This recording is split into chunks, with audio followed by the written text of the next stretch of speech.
Hey yo, what's good reader fam? Welcome back to my channel. Hope you're doing well, hope you got lots of sleep last night, and I hope you're feeling some good vibes today. Today I'm gonna be book genre swapping some authors, and I'll explain what that means in a minute because I'm sure you might be confused by what that even means, as you probably are with all of my videos if we're being real here. Confusion is a thing that happens a lot on this channel, and I've just learned to accept it. Today's video is inspired by a moment that I had after finishing The Fountains of Silence by Ruta Sepetys. Now this video is sponsored. This video is sponsored by Penguin Teen. Shout out to Penguin Teen for sponsoring us. So I'm gonna tell you a little bit about this book. It's set in Madrid in 1957 when they were under the rule of Francisco Franco. We follow an American boy named Daniel, which, wow, American boy by Little Mix just popped into my head. Oop, I got distracted. Anyway, Daniel has come to Spain with his parents. They're doing some businessy stuff and he's taking it as an opportunity to go and explore Spain, as his mother was born in Spain, so he kind of wants to get connected to his roots. We then have the perspective of Anna, who was born and raised in Spain and who is now working at a hotel as a maid. In fact, the hotel that she's working at is the one that Daniel and his family are staying at on their visit, and she has been assigned to help his family with whatever they need. Something kind of seems off when Daniel tries to get involved with Anna and tries to get to know her better. She kind of seems really guarded and doesn't really want to let him in. Daniel is a lover of all things photography, but that kind of gets him into a bit of a tough situation at some point. A situation that puts him in a position where he must figure out a way to protect the ones he loves the most. This description is vague. I just don't want to give too much away. As I said at the beginning of this video, I've already read this book and I loved it. Holy crap. Add it to my list of great Ruta Sepetys books. Not that there's even a list of bad Ruta Sepetys books, because that's not even a thing that exists, even though I've only read 2 of her books. But I'm super eager now to get my hands on her other books and read them, devour them, just completely consume them. As I was finishing this book, I had this thought.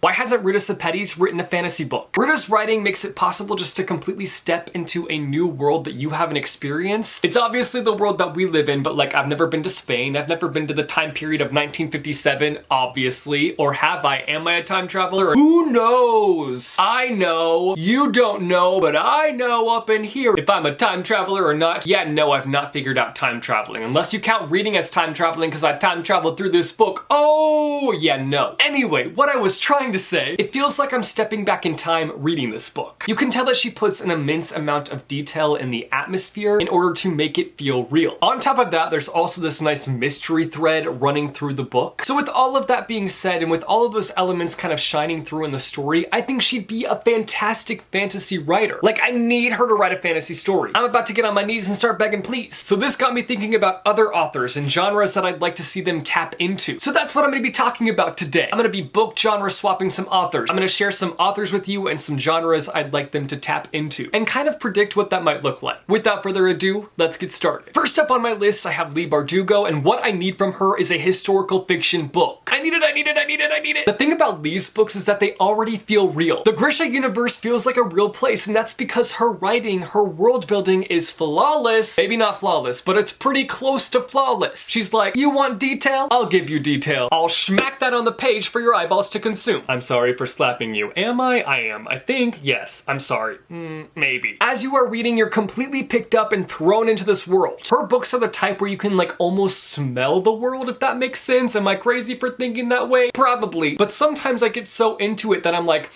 is that Ravka I smell? Do I smell waffles? There's also a realness to the characters she writes, which is a little concerning because some of her characters are scary as heck. As much as I love Kazbrecker, I wouldn't want to cross him on the sidewalk, or on a crosswalk, or on a boardwalk, or when I sleepwalk, or at a boat dock, or...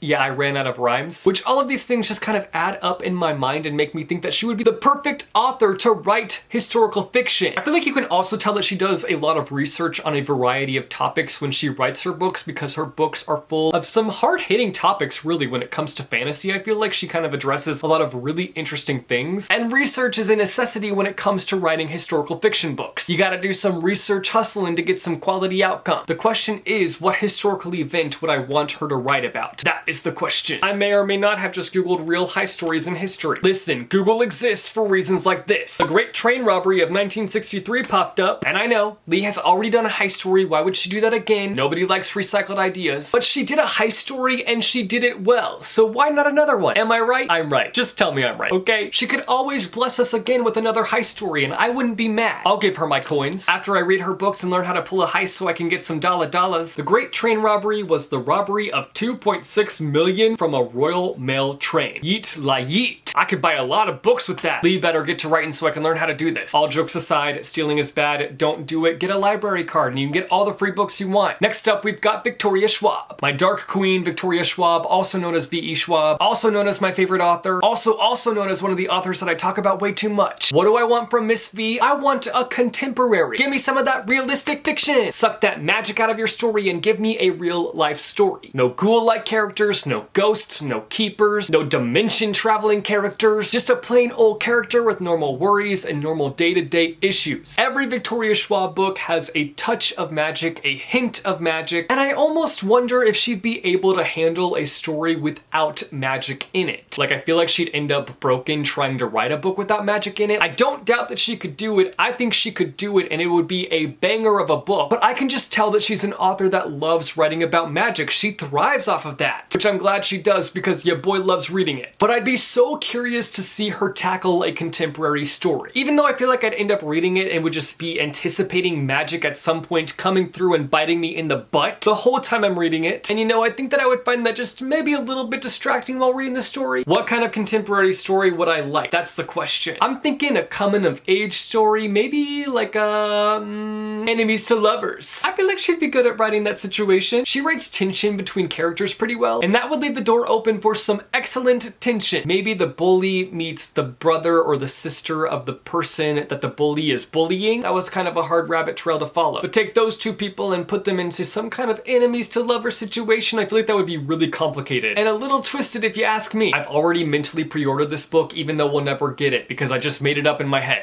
The worst! Next up on my list, I've got Nicola Yoon. Now, she is mostly known for writing contemporary stories. We've got The Sun Is Also a Star and Everything, Everything. But with The Sun Is Also a Star, there was almost this kind of magical quality to that book. If you've read that book, then you know you're an insider, though you might not agree with me that it had a magical quality to it, which is fine. I agree with me, and that's enough for me. The way the novel kind of unraveled just had this like magic in the air feeling to it, and the story itself was just really well-rounded in the fact that you kind of get to see the story from so many different angles, and you just get so many different perspectives that just kind of adds this layer of depth to the story, which is exactly why I need a full-on fantasy novel from this author, because those are all things that are hits for me when it comes to things that I love in fantasy books. I love a well-rounded story with lots of perspectives and different angles on the story. Plus, I like for fantasy stories to kind of cover a lot of different things. Like, the more that you have jam-packed into the book, well, is that right? The more that the book covers, the more that I love it. I don't know if that's always correct, but I feel like Nicola Yoon could execute it in a great way. Like, I feel like she has it in her to cover a lot of different topics and make it flow really well. Not every author is able to do that. Like, there have been some authors that kind of jam-pack a little too much into their books. Anyway, that was a big side note. So the big question is, what kind of fantasy story do we want? Do we want dragons? Do we want magic schools? Do we want one ring to rule them all?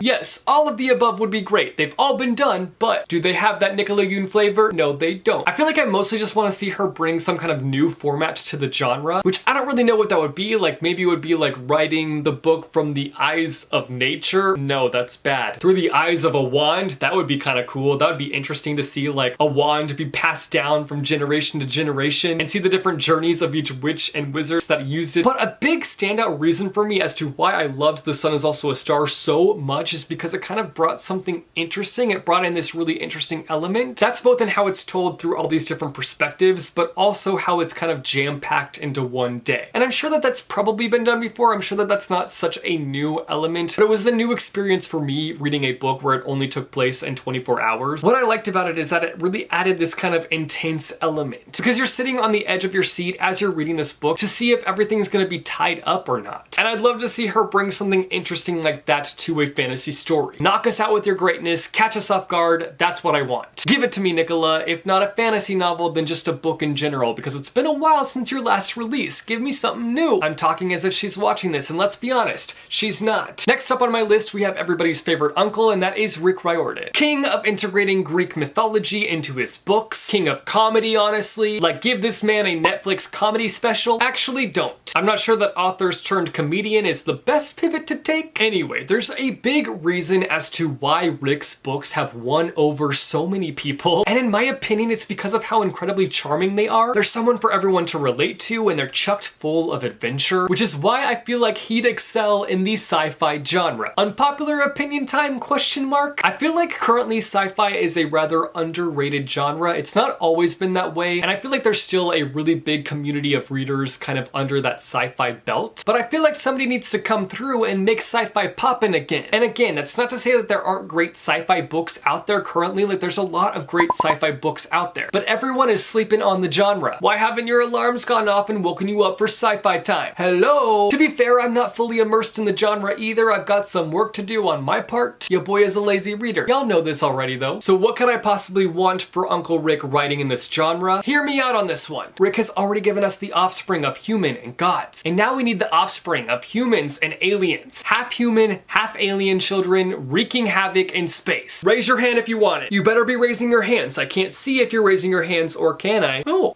no I can't. That'd be creepy if I could. And maybe, just maybe, he could cut these half human, half alien babies some slack and not have them have daddy or mommy issues. That'd be nice. Give them a break, please. My last and final author that I'm going to be talking about today is Sarah J Maas. Let it be known that I am not a Sarah J Maas hater.